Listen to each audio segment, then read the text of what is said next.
Warning. And you know, the man sitting to my immediate right, he don't need an introduction. Yes, I do.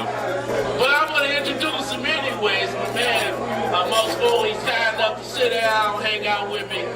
And like I say, one, I'm glad you're here. Number two, it's nice to have somebody from the old Suburban North Conference. That's right. sit next to me, an old rival.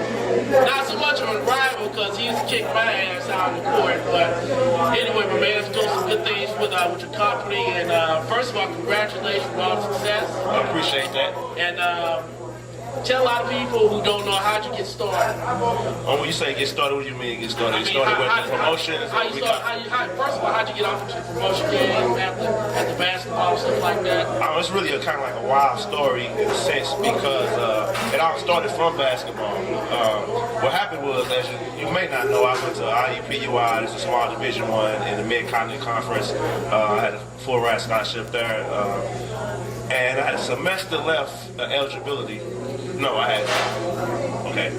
had a semester left to graduate and no eligibility after playing. Okay. And I knew the NCAA, I went to school in Indianapolis, and I knew the NCAA was moving to Indianapolis. And so I said to myself, I was kind of burned out on basketball, so I said to myself, I'm going to get a job at the NCAA. And I mean, the Lord's blessing was upon me, and I received the job with the NCAA after a lot of hard work and dedication. So for all the young people out there, it's important to go to school, get your degree, and anything you strive for, you can achieve it. Talk about being a face of the community. I mean, what? I never really finished how I got to promotion. Okay. I'm gonna drag. I want to hear that because he is crazy. I'm gonna drag everything out. So, to make a long story short, I got a position with the NCAA in the marketing and promotion department. At the same time, I was working for a company called EMI, which was Distinguished Marketing Incorporated. We did comedy shows, and that gave me my first taste of marketing promotions. And that's when I realized that's what I wanted to do after basketball, life after basketball. When playing basketball and loving basketball and doing it for so long, I mean, at what point do you decide I don't want to do it? You know, I love it, but I don't love playing. You know, because I mean, it reached that point. I mean, well, for me, it really didn't reach that point. It was a huge misconception because I felt like I was gonna get a degree, I was gonna get a job, but I didn't realize the job wasn't nothing but work. You know what I mean?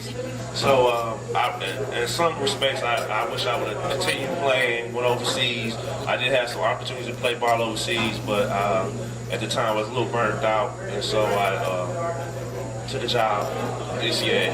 Do sometimes people misunderstand burnout, what it means? I mean, as an athlete, I mean, you love playing the game, but like you say, I guess at a certain point, you don't want to play it anymore.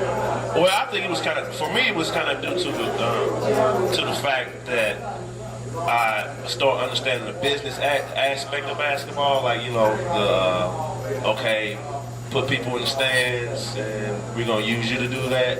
I took my eye off the prize and says, really, I wish I would have just kept having fun. I stopped having fun. That's what I think I went wrong. I started paying attention to the other details and all the things that surrounded, playing basketball. The business aspect of it all. Took off my eye off the fun aspect. Right. Do you still follow college game closely? To a certain degree, I'm pretty busy now. I'm trying to, like my passion now is pretty much marketing and promotion. So where I can, like I went and watched my old school play last year, basketball season. Right. But now that it's turned, like I should, just a little busy. Family man too, got a 3-year-old. She just turned 3, October 24th. So, family man too. So talk about that. You know what? It's kind of funny. Like I became a dad. I got a little girl. I got 2 girls, and I guess when you're out, you in a way I look at it as like you're trying to lay some groundwork or foundation for them. Because I can just speak for my dad. My dad he worked a job, but he wasn't really, he just worked in that So now I kind of feel like as an adult, I got to lay the ground for my kids. I want them to be like, damn, my daddy was doing this. So, you know, it steers them, I guess, in a positive direction. Right.